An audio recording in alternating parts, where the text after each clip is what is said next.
Video দেখেছেন, সেখানে ছুরি দিয়ে তার কপালে কেটে ফেলা হয়েছে, তার কপালে জখম করা হয়েছে, তাকে গণপিটুনি দেওয়া হয়েছে এক ধরনের। তিনি মারাও যেতে পারতেন। আমি জানার সাথে সাথে সেখানকার সাংবাদিকরা আমাকে ফোন করে জানিয়েছেন যে ফারুক হাসানের উপর ব্যাপকভাবে হামলা চলছে।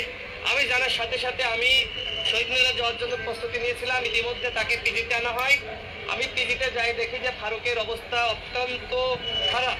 আমি তারপরে সেখান থেকে আমি ফারুক হাসানকে নিয়ে আমি শাহবাগে এসেছি। এই যে ছবিটা যদি আপনারা দেখেন, কি অবস্থা, মানে কি বাজে অবস্থা। আমি সেখান থেকে আমি শাহবাগ থানায় এসেছি, ওসির সাথে কথা বলেছি এবং ওসির সাথে অভিযোগ দেওয়ার জন্য আমি ভিতরে গিয়েছিলাম।